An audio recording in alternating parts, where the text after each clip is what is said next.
Hello, everybody, and welcome back to the Antpod. Today is episode 26, and we are talking about how weather can affect an ant colony. This is how a summer comes early, how a winter never arrives, and how all of these different factors can, well, screw up the ants. And yeah, I don't know if you will take it from here, Casey, because I know that you have done a little bit of research, or at least you have, listened a little bit in Yeah. on this topic.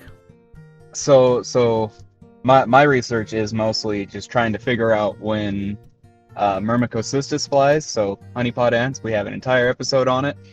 But for me, what really caused me to start paying attention to weather patterns and things is that the nuptial flights for the ants are based upon, the ants decide to fly based on humidity and how much moisture there is in the air, and also the season and maturity of the colony. And so my best example I have is my first year looking for honeypots was I ended up finding them on July 30th, right after a big rain. So, and I thought that was the end of the season, but the next summer, the season didn't even start until August. It didn't even rain until halfway through August. So I'm not even sure if the ants in Utah really flew. I didn't find any at all, but other places that I guess seasons hit sooner, like Texas, because it's closer to the equator, as far as I know, that's why they have more defined weather patterns. But his season starts in July, and on some I even see start as early as August. But whereas I think I'm higher in elevation, I think all the seasons hit me a little later, and so I didn't find any honeypots last summer. And I think the weather and how the ants feel the weather Yeah. it has a lot of determination on when they're going to fly and what the colony is doing at the time. Yeah, and I think just after listening to Vern on episode, I don't know, I think it was 18 or something like that, in the honeypot episode, how much dedication he puts into actually finding out when the honeypot flies. He does a lot of research. Now the initial reason why I put this episode down was because when I started ant keeping, the Lachesis niger was flying from June to August. And the last 2 years, I mean, this year was just weird. But 2 years ago, when I looked for Lachesis niger for one of my experiments, I was out looking every day for the colonies to fly. And the queen popped out a few times, looked around, but they never flew until halfway through August. And that year, I only saw one nuptial flight. And I'm just guessing it must be so confusing for the ants. Now, that year was because we had a massive heat wave. And then it started just pouring down. And then a massive heat wave again. So we didn't have that rain and then a hot day after. It was just one or the other thing. But it just got me thinking that it must be very hard for the ants to actually decide when to fly, and especially when these times are changing. Yeah, and I think definitely what you said with the thing is just with honeypots that you have so much, you do so much research on the one day they fly, so it makes sense. It's a lot harder for you. But I don't know if you've thought about it, Jake, as well. How weather can affect the ants. Well, I guess it all depends on the different scales you got. Like day to day, I know. Well, I used to be able to look into my Rubra tank, and you'd be able to tell by how many were out in the tank if it was going to rain that day, because they do know what the weather's going to do most of the time. Oh, was that with closed windows or? Yeah, it was all closed inside, and yeah, Wow. but they kind of knew that it was going to rain that day, so they wouldn't really come out, even though it would never actually rain on them. But on the grand scale of things, I guess now climate changes are kicking in. You've kind of it's exactly the same thing that's happening to us, I guess, is happening to them. So you got kind of bigger storms and just kind of longer heat waves. But you've also got loss of species, and that's not very good, especially because we probably are losing quite a lot of ant species already to kind of weather changes that they're just not used to. there's also like not enough food, which kind of leads to like health risks as well within the ants, and exactly the same with us. And increased like poverty as well. If you can imagine an ant colony in like poverty, but one that's kind of hasn't had enough food, if you get what I mean. So Yeah. a lot of these things are kind of, they slowly take their toll, and yeah. Yeah, I mean, just simple things like a heat wave. If a heat wave hit, I'm guessing that the ants go out to get all the dead insects all the way around. But if there's too much dryness and not enough water, the insects may die quite quickly just from dehydration. I know we had a 3-week-long heat wave this year, I think, in Denmark. And I mean, of course, the insects will follow the water and they will go towards these small water areas. But the ant colonies that are just away from all of this water, who are used to getting protein, I don't know how it works, but it must be affecting them some way. What do you think of it, Lynn? Well, I think with heat waves also, if the ants go out right at the heat wave, they will also not realize that it's getting too hot and possibly die of overheating. Same with nuptial flight. Sometimes the ants fly and it's not that hot in the air, maybe high up, and then they land and they just start cooking and boiling, and you have all these dead queens around everywhere because they couldn't get underground fast enough. It's definitely a risk that can happen, especially with human building more and more roads. And if they land on the roads, at least, yeah, concrete and all of this is very hot for the ants to land on. Yeah, it's definitely something. It'll be interesting to see if it actually does do anything like Antimatter says with fighting the colony, like Jake says. Sorry, for actually hurting a colony, because I'm guessing it must be a lot harder for them. The thing I'm also thinking is when nuptial flight happens, I know that as far as I've researched the in real life, the Flavus flies around after the third time that the Niger has flight. So in Denmark we have Lasius flavus and Niger, and they're both quite common. And the Lasius flavus doesn't start flying before like the second or third Lasius Niger flight. So it seems like they're a little bit waiting, which I don't quite know how nuptial flight works, but I'm guessing if a queen goes out and she can send that there's a nuptial flight from a different species happening, she may not go out. I don't know if you guys know anything more about that. Lynn, you're the nerd. Oh, Cici, yeah. So as far as I know, and honeypots are closely related to Lasius, so this is my best guess. But so when I've talked to Vern, he tells me they want about an inch or more of rain, and if that doesn't happen, like I think they will fly if it's humid enough. But I think the general idea is they want the ground to be soft enough that they can burrow. Yeah. But it's also got to be soft deep enough for them to burrow. So like that, I think that's why they want about an inch of rain, is so that it seeps deeper into the ground, making the ground soft all the way until the deeper layers where the ground is always kind of wet and always kind of soft. I think that's the goal with timing it with the rain. But I also know that ants, they breathe through their skin, and their exoskeleton, and that humidity is what enables their joints to move. I forget where I picked that up at, but I learned that somewhere.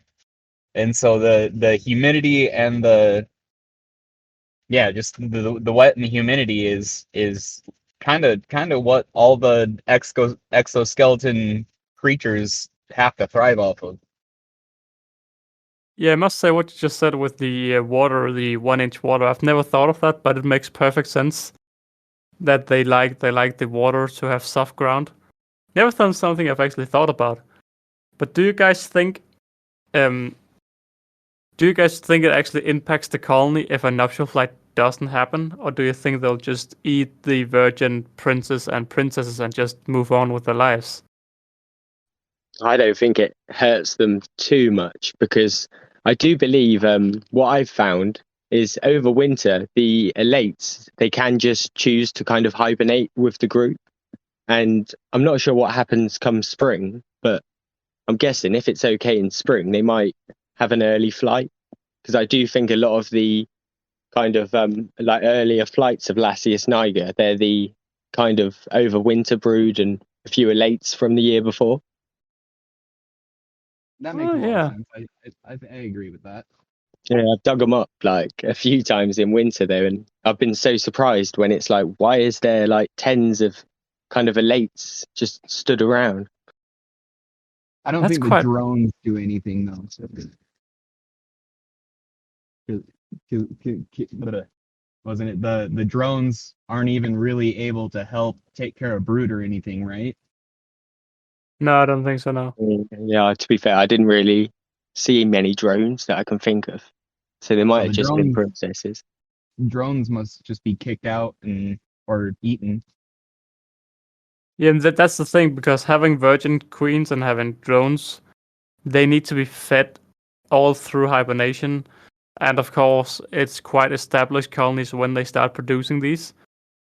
But it must still be a down drag, because, like you say, they don't really do anything. They just sit around and wait for that day to fly.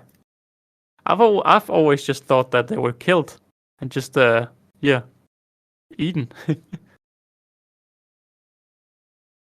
I'm pretty sure it's like different with each species, but like right now, my Myrmica rubra is in the Diapause with their elates.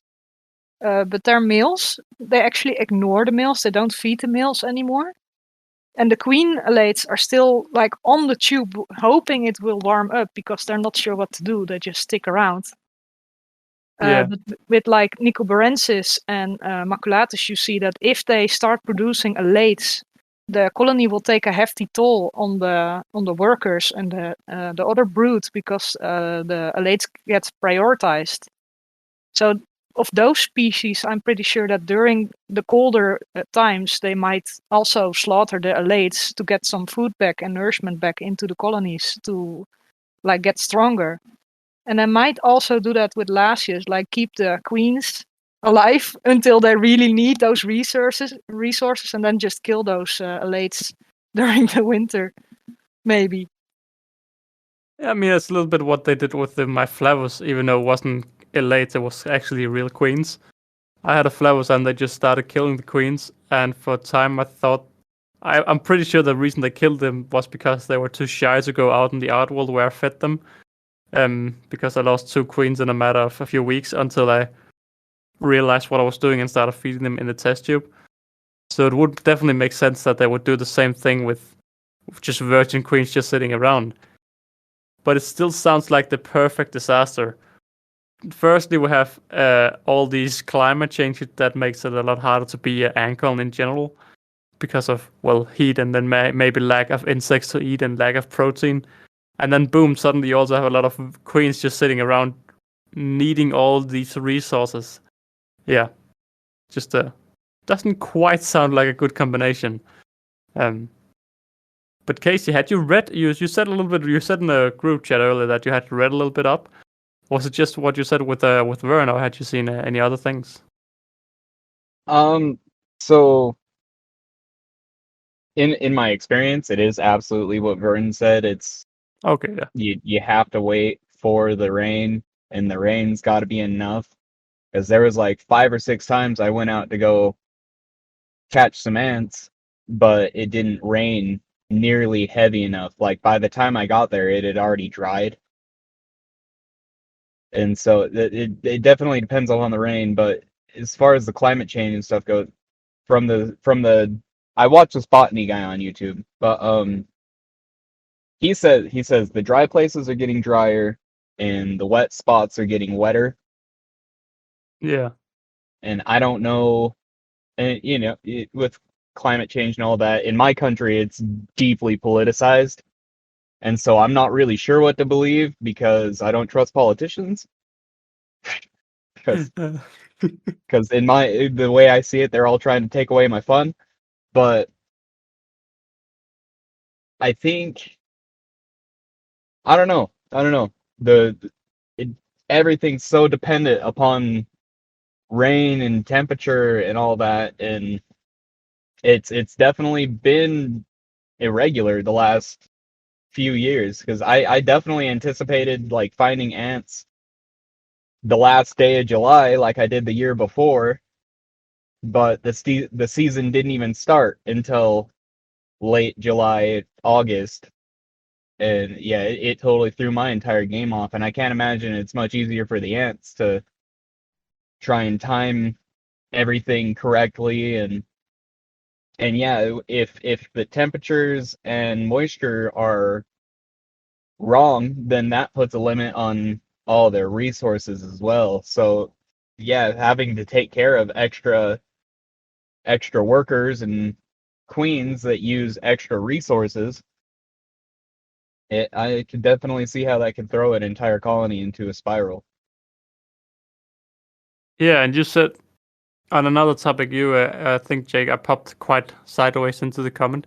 You said that you have also had nuptial flights way into October, if I heard it right, or was I? Yeah.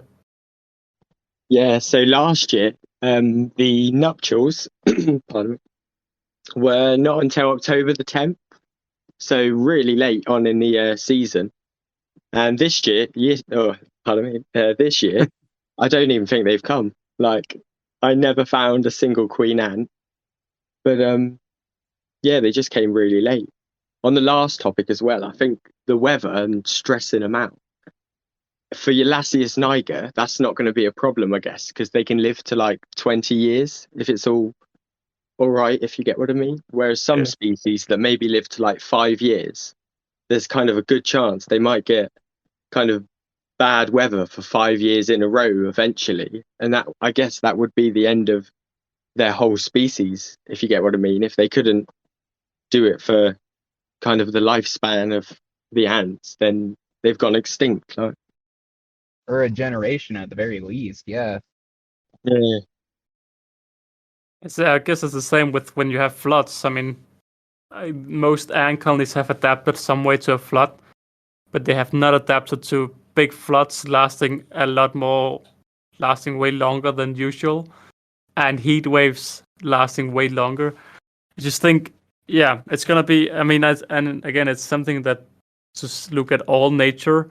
I think Lynn said before we started with the leaves popping out one year where they started growing again after it had been cold, but then it just became cold again, and it really hurt the trees in the year after. And yeah, I mean, ants are of course very sensitive, and yet they have adapted to everything. Yeah, what you just said, Jake, with the queens flying so late. I don't know about you guys, but when I've had, I don't know what species was it. Was it Lasius or what species? Yeah, Lasius niger. Yeah, because from my experience, a queen has a way worse chance of surviving hibernation if she's without workers. I don't know if you had the same experience, but I'm just thinking now they will pretty much all be without workers just because they've flown so late. Yeah, pretty much. The colonies that I did actually hibernate from, the ones that I caught that flight, they didn't get workers at least until, was it about March, I think, April. So yeah, quite a long time it took. And I did feed them kind of a little bit myself. So there's a good chance they probably would have died, I guess, if I just left them be. I mean, I'm not really sure if my Lasius is on track, but I did happen to get a Lasius Neo Niger this Labor Day, of course. But yeah, all she's got 3 or 4 larvae. I can't really tell, but yeah, no workers yet. I'm not sure if she's overwintering. I tried to give her like some ant nectar, and she had absolutely zero interest in it. But yeah, I don't know if she's quite on track or if they flew late, but I did catch my Lasius right on Labor Day. Yeah, But I was also way up in altitude. Like I caught my Lasius in the mountains, not quite my living latitude, I guess. Just on another topic, I've always been interested when people say the Labor Day ant. Is it the same day every year, or is it like a day that comes a little bit back and forward on, or is it the same date every year, the Labor Day? I think Labor Day is on the same day every year, but I'm not sure either. Yeah, those Lazius Noon Nighters are definitely robots then, if they fly on that specific day every year. um, I just remember Formicast. He said that every time they flew, I was always Labor Day, and I kept wondering like how. I mean, my Nighters fly at so random times, at least in Denmark, but yeah. Lynn, have you ever have you thought about this as consequences for the hobby, or have you just looked the other way and not thought about it? You mean like queens not having nanitics before winter, or? Yeah, exactly. Well, I'm actually, if it gets cool enough, when the queens have their larvae and the larvae already stopped developing, I think they might be preserved because it's cold and they don't waste much energy when it's cold. So you don't think it harms them? Well, like right now, it's actually starting to cool down, but like last few weeks, it was still like pretty warm.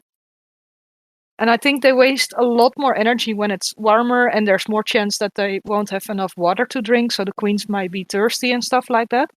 But if it cools down and it stays cool enough and the water, the soil is moist, I don't think they have to waste much energy. So I'm pretty sure they just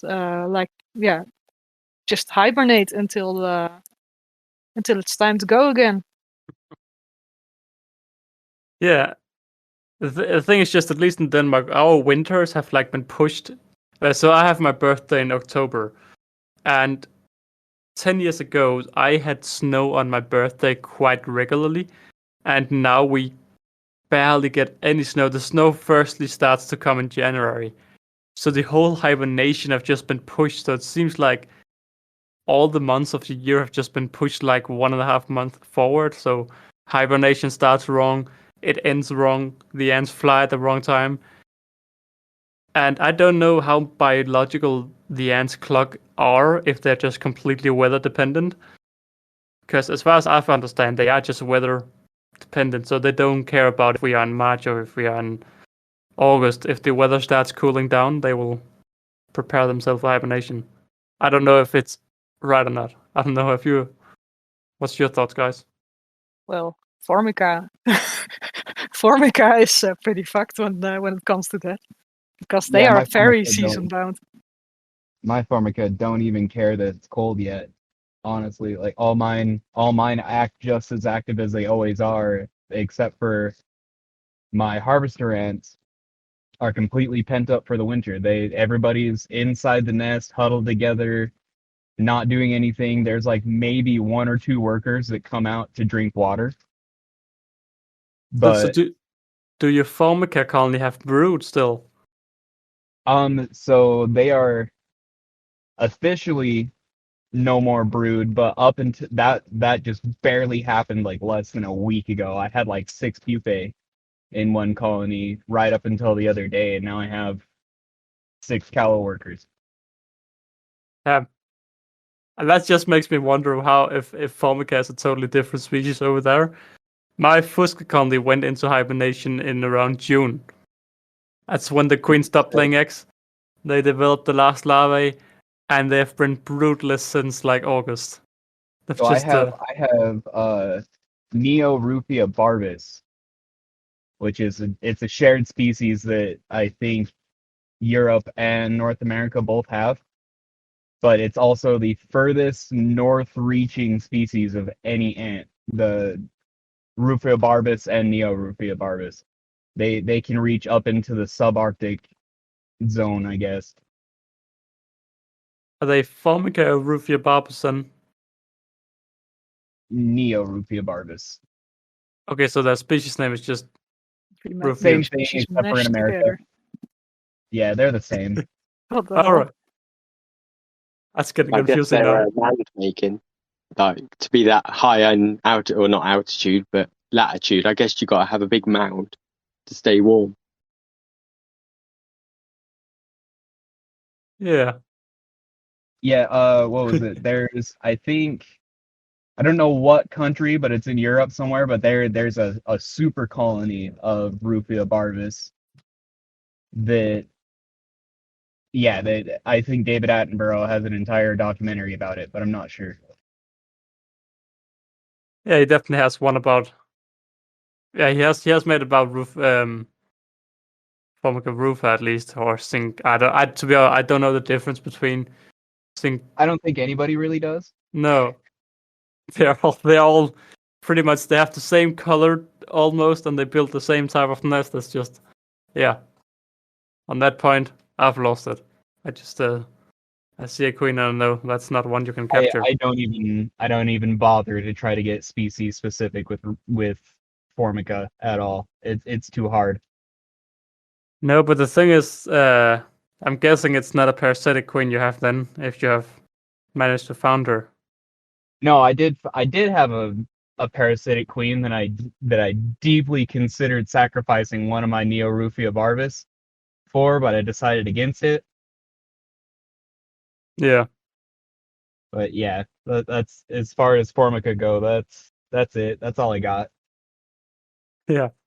That's definitely also a topic for another video or another podcast, keeping parasitic colonies. Because that's where, yeah, I've had pretty much only bad luck. To be honest, guys, I'm a little bit tired, I'm not gonna lie. I don't know if you have any things you want to add about this topic, because it's such a big topic. Because, well, climate change can affect the entire world. And it definitely also seems to affect the ants because, well, Jake said nuptial flight in October. I put my ants in hibernation in October, so it's just all wrong. What do you guys think? How do you think this will? Do you guys think this will affect the ants in the future, or do you think they'll just adapt? Starting with you, Jake.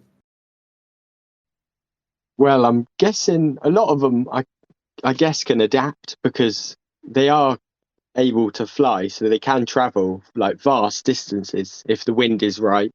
And all they've got to do is kind of move with the temperature. So if it's gotten too warm where they are, they could go north, or depending which side of the world you're on, like south, and just head to a colder bit and kind of ride the like the weather as it goes up. Do you But think they're then you clever have enough to do it? Well, I guess it's kind of natural selection. So some of them would go the other way, but they wouldn't make it. Whereas the other ones that went north, let's say, because it was too hot, they'd find a cooler place, found. But then maybe 50 years later, that bit will be too hot, so they'll go north again. But it would be like pot luck, really. But at least they can fly. Yeah. I mean, definitely true. But what I fear with that is how quickly humans have made everything happen. I think if it happened over in like a natural period of time, I think the problem is it happens so fast now with the humans. I will just take a round because I have another thing to add afterwards. But Casey, how do you think it will affect the ants with climate change?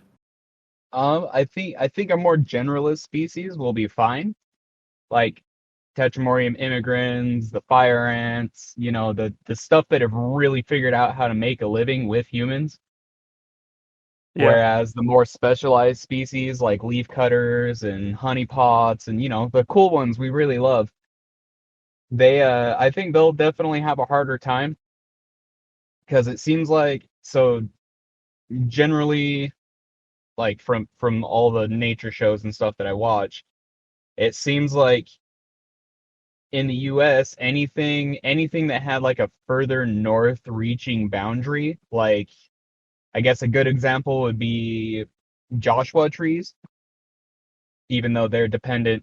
The Joshua trees were dependent upon giant ground sloths to spread their seeds or whatever, and they reached up to a certain point north, and without that giant animal, they can't expand any further. But even the furthest extent north trees, as the climate's changing, they've been dying. And so the range of the Joshua tree has become smaller, and it's the edge is moving closer to the south, like moving further south. so like the plants can't grow as far north as they previously could. So I think we'll see that same trend with a lot of the more specialized species of ants. Yeah. Sadly, I think you're right. But in 15 years, it'll just be Latius niger in the entirety of Europe. I And do fire have ants faith in humanity, though. So I do think we'll get better and get the Earth back on a good schedule, I guess. Yeah, But if we don't do anything, then it'll definitely only get worse. yeah. What I feel like you see a lot of this news with, oh, it's 2 degrees warmer, and I'm sitting here thinking, yeah, doesn't sound like too much. But then again, California is constantly on fire. Australia is constantly on fire. There's floods all over Europe. There's floods all over the world, and we also have just heat waves all over the world. And I remember one of my coworkers who don't really believe in global warming. He says, "Well, yeah, but now it's so easy to get the news on your phone, so it's always been happening. Now you just know it because there's news." I don't think that's true, but yeah. How do you think everything will affect the ants, Lynn? Actually, thinking they might be all right because ants are pretty opportunistic. So, like when it gets a little bit warmer, they go out and forage, and when it gets a little bit colder again, they go back inside and have their little rest. I'm not sure what will happen to nuptial flights because that might, of course, be a problem.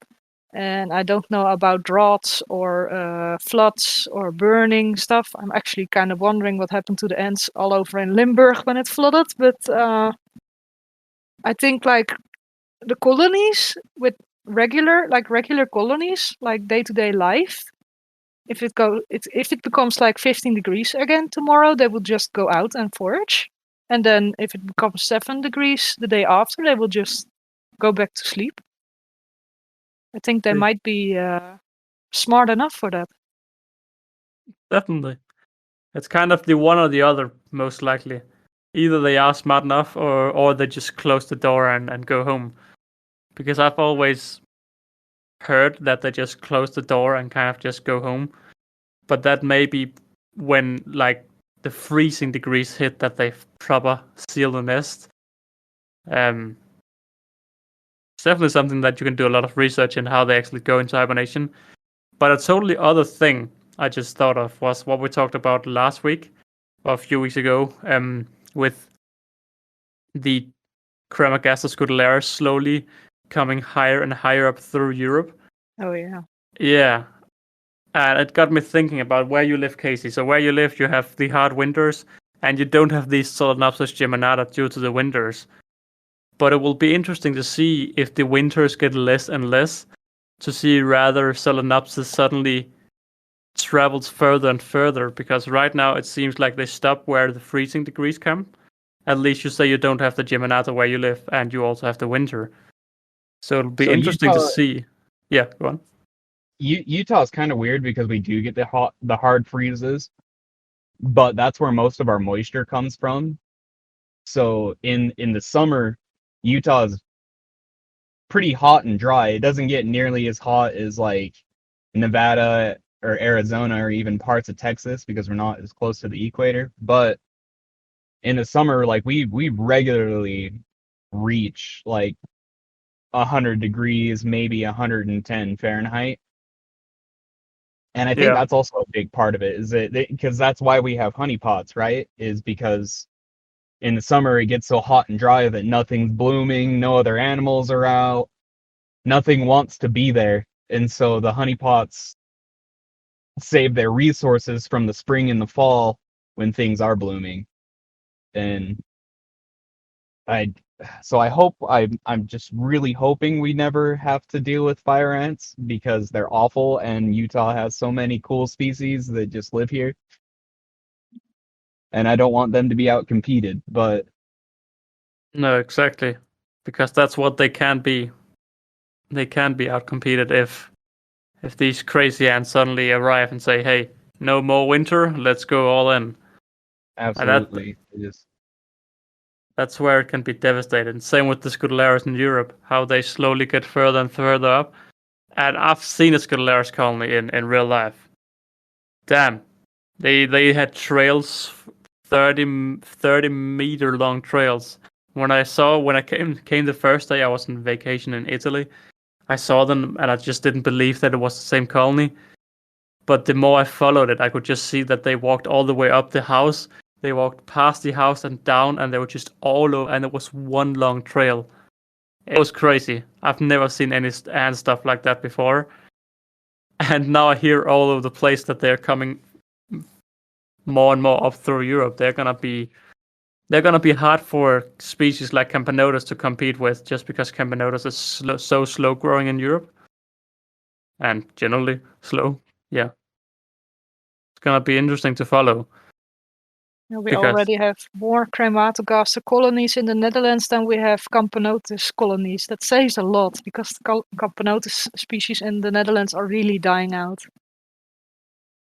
Yeah, and I think it was the same with ant. Yeah, of course, there was about ants Netherlands. She had a story like that at one point, that he found one and he was very surprised.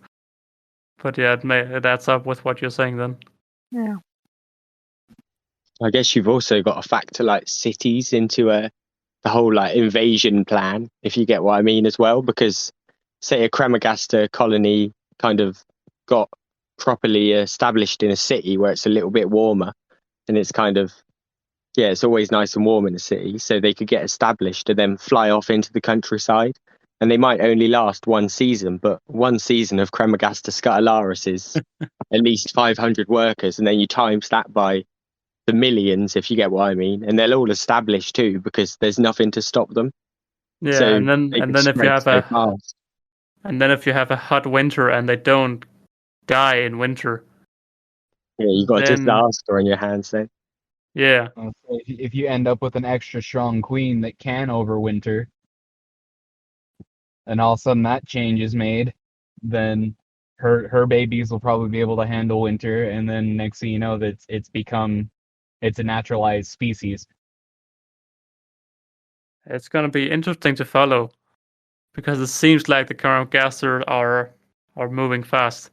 But also, just in Denmark last year, we had snow for 3 days, and it was snow like where there came snow, and 2 days later it was all gone again. We had we had days with minus 10 degrees, just because there were no clouds, so it was just sun, and then it was minus 10. But like proper snow, of course, the ants. I guess the ants don't care about snow; they care about the temperature. And saying that, I lost what I was saying then, because I was gonna say that, yeah, it's just dangerous. I mean, there's not much we can do as individual persons, but I find it fascinating following how it happens around the world. I don't know if you guys have anything to add towards this topic. I hope it rains early this year.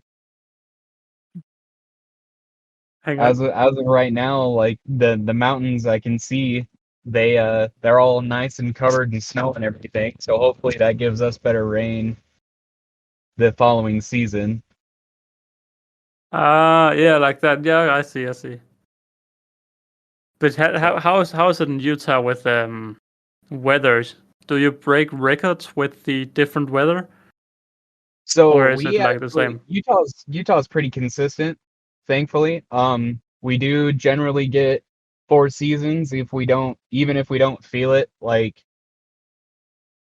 you know, like I'd say March through June I would consider spring, and then June through August and September, like sometimes into September, but not often. It'll generally be summer weather, and then from late September through February is cold, awful winter. Yeah. So It's- Utah's pretty consistent, I think, as far as the weather goes. The rain has not been consistent though. Like Utah's known for the Great Salt Lake, and that's becoming less of a lake and more of a puddle. as of the last 10, 15 years, but we did start the state has started a project to fill it back up and not use it quite as much as a resource as we have been. So hopefully it That's gets like better. one of a People are project. making an effort. That sounds like a big project to to fill up a lake again. Yeah. Yeah. I know here in Denmark we have the first few months. So all through my life, I've never really seen any weather records. But the past like 2 or 3 years, we've had more rain in like May. Or you had more rain than ever recorded in May. We had more rain than ever recorded in April. We had hotter days than ever recorded in August. It was like we keep breaking records, and as it's not so good. I mean, it's for me, I don't care, but for the ants and for the nature, it must be confusing. What about you, Jake? Do you have any more things to add towards the topic? Well,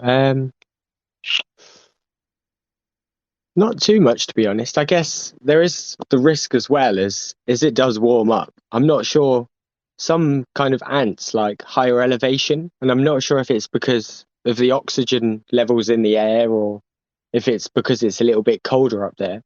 But I can imagine some of them could be completely displaced if it gets a little bit warmer, and that's why they live up high. They'll get kind of, yeah, they've got nowhere to go. So I guess that's a bit of a risk to a lot of colonies. Like kind of Rugonodis, I think, like Myrmica rubra inhabit the kind of lower lands, whereas the Rugonodis normally inhabit the highlands. But if it's all warmed up, then yeah, there's not really much difference to it then. So they're going to kind of get kicked out by the Myrmica rubra. Yeah. Yeah, Then we're gonna I have would imagine the more cold tolerant ants aren't gonna be quite heat tolerant. Yeah, they won't have their like edge anymore. It's kind of going to be, yeah, destroyed or purposeless. I'm just thinking, I've seen a TikToker, I think it's from the UK, and he's removing a pond. He's doing something with a pond, and it's just completely dried out through summer. So if he started working on the pond, and I'm just thinking, Myrmica are known to live near, at least in Denmark, they're known to live near these small ponds because it's very humid, and that's just the humidity they like. And his pond have just been dried out for like 2 months now. If there's a colony down there, I mean, I hope they don't count that pond as their humidity and as a water source, because it must be impossible for them to recover. Maybe they have a secondary water source, but yeah, I don't know. I don't think it's that good. I think it's very dangerous when you see these, like you say with Casey as well, with the lakes drying out, maybe due to humans, but still. Ants live near lakes to have the humidity, and then suddenly if the lakes starts disappearing, I guess they have time to adapt depending on how quickly it happens, but yeah. But I think that's the main problem nowadays, isn't it? They don't really like have enough time to adapt. We had like an ice age, was it 10,000 years ago or something?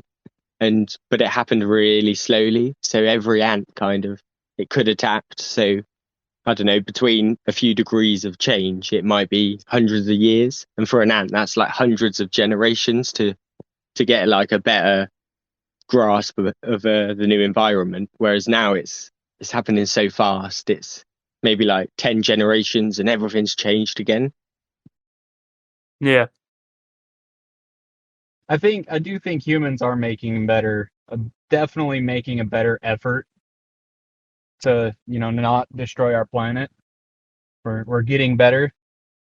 I just don't know. I also don't think that like the end of the world is nigh. I don't think we're that far into it.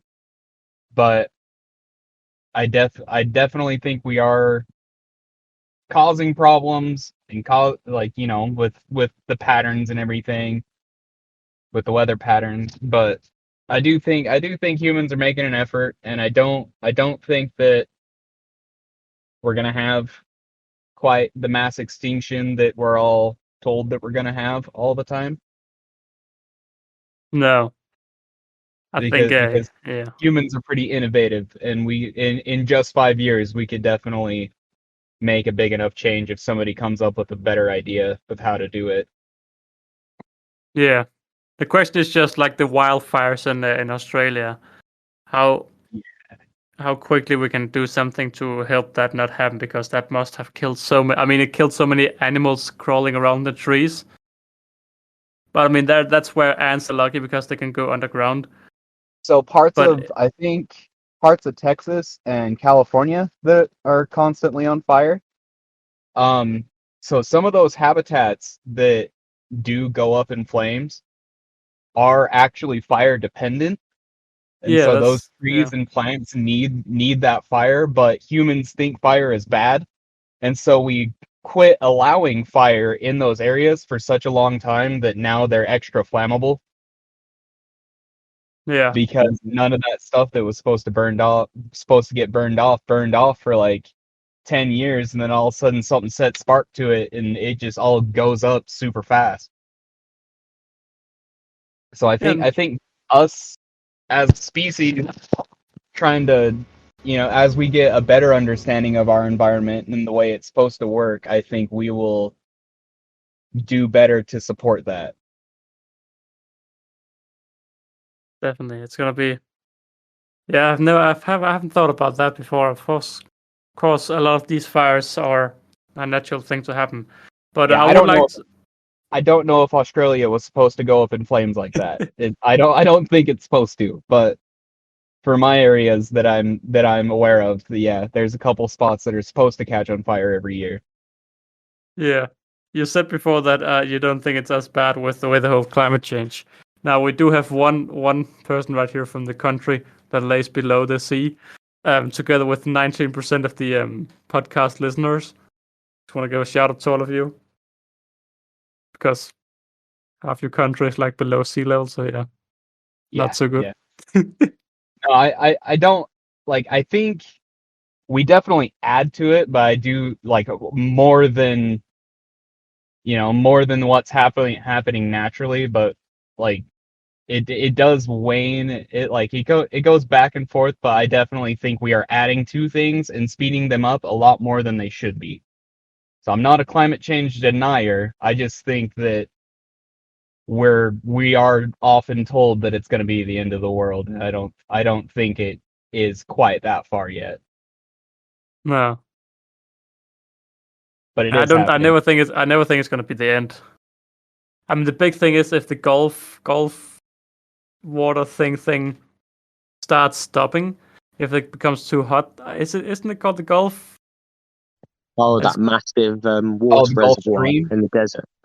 Oh, the Gulf Stream. Yeah, Gulf Stream. Yeah, I couldn't remember the English word. But if that stops, half of Europe is sent into a new ice age because we're dependent on the heat to be brought up somehow with the water.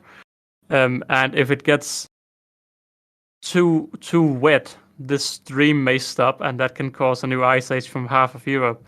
That would be in the extremes, but I don't think that is as close to happening as some scientists may say. But then again, we should always be somewhat prepared. But Lynn, you were the country I referred to before, living underwater almost. Is that something you feel on an everyday basis? Is that something that's often in the news with climate change, or if it's just like, nah? Oh, I don't really follow the news. I basically live under a rock.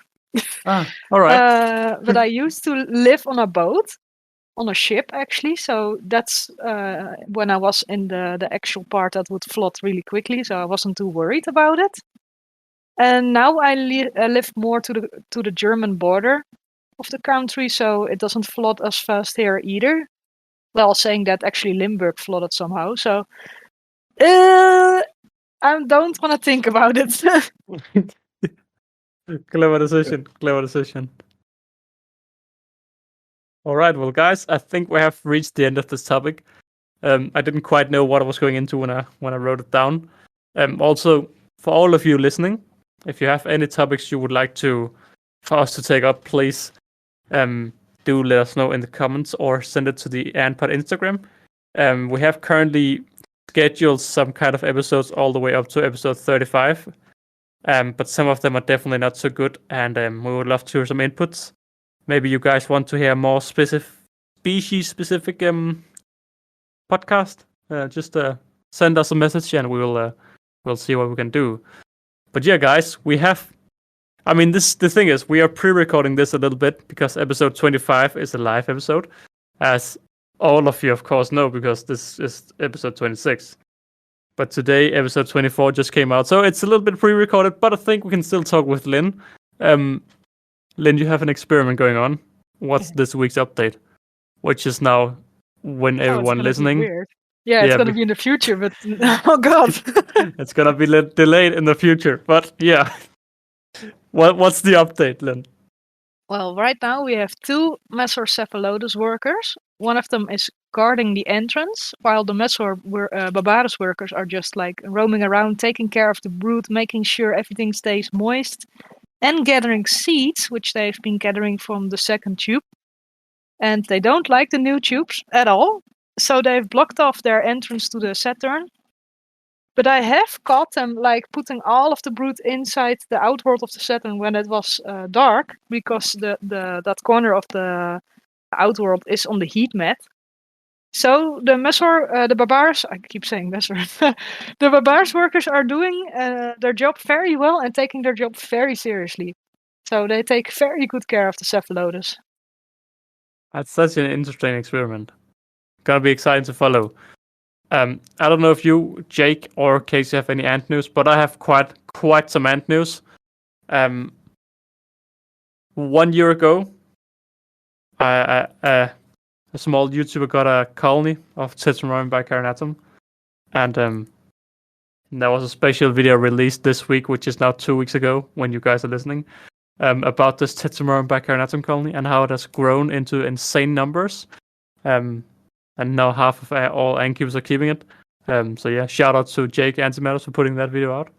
It's been great watching it. You know what, Jake? On a totally other topic, 2 weeks ago or something, 3 weeks ago, I thought I was on my subscription list of video of guys I'm subscribed to, but I was on the recommended list. And I saw the initial video where you got the Tetramarum bicarnatum, and I thought you had got a 3rd colony. And I was like, dude, you gotta stop. You cannot get a 3rd colony. And then I realized the video was 11 months old, and then, yeah. Then it wasn't as... Then it made sense again. Yeah, they've come along nicely, haven't they, in just a year?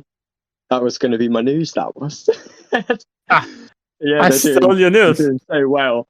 Yeah, I can't complain about them one bit, because there's just so many. It still doesn't make sense, though, to me. Like, even though I've watched them grow, it still doesn't make sense that it's only been a year. It's like crazy. Yeah, I would love the Gen 2 city. That's such a cool setup. And also with the new S6 module, it's so cool. That's the thing with the Saturn. The Saturn is brilliantly for low maintenance.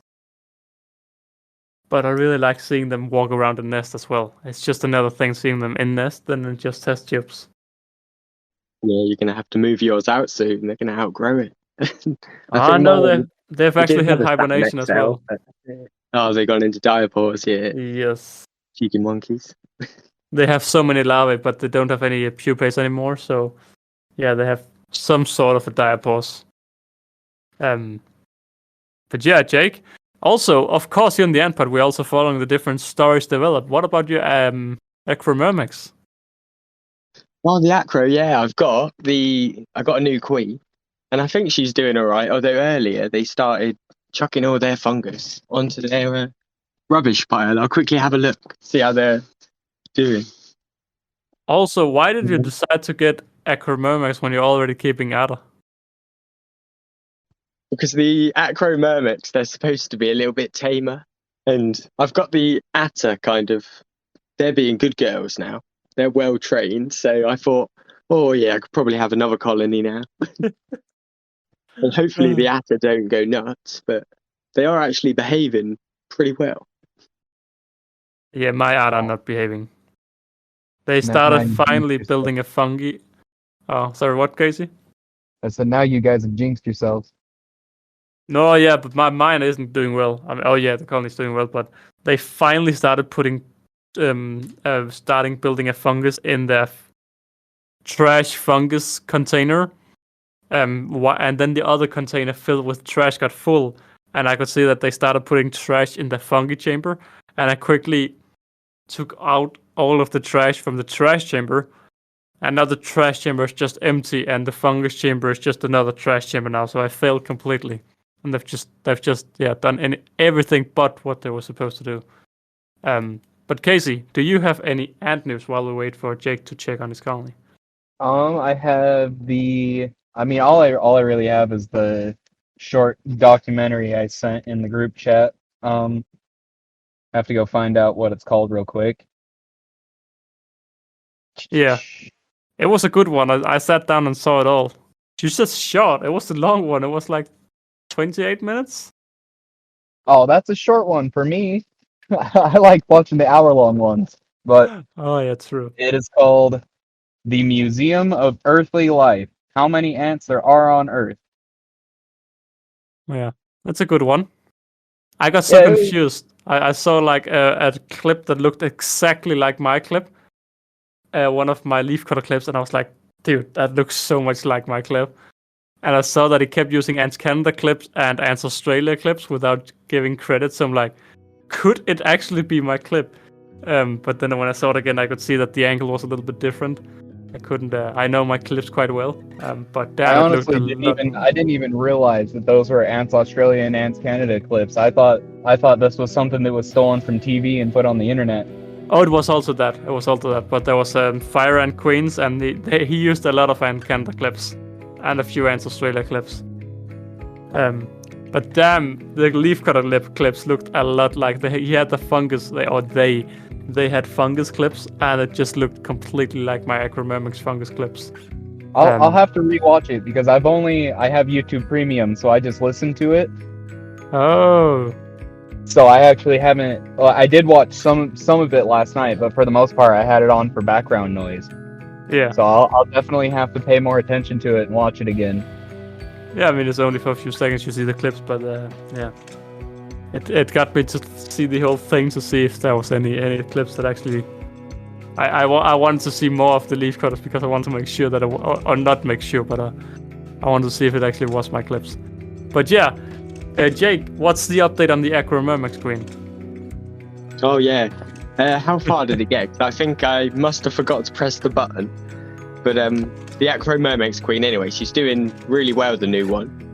And the fungus, they've put a lot of it in the trash, but they've kept a little bit, so I'm happy there. But if anything goes wrong, I can just give them some of my Attas fungus, which is a big benefit of having two. Exactly, so, yeah. But fingers crossed, she kind of does quite well. I got them just because I can, really, with the Attas under control.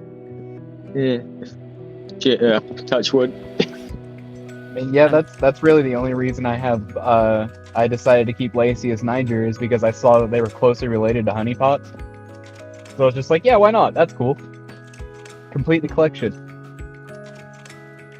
It's like Pokemon. You got to complete the Pokedex, but with ants. Yeah. Gotta catch them all. I've actually finally taken a step back from that because I need to rethink what ants colonies I'm getting. But yeah, with that being said, that has been a little podcast episode all about, well, how weather affects ants and how climate change affects the world and all of this. And I just want to say, if you have enjoyed this podcast, be sure to share it with all of your ant-keeping friends. And you will hear more from us at the Ant Pod next week.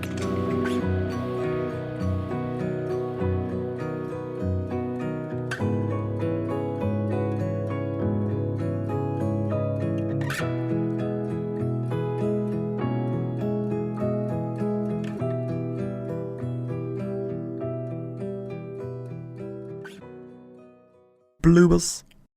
Hello everybody and welcome back to the Ant Pod. Today it is episode 26 and we are talking about how weather can affect ants.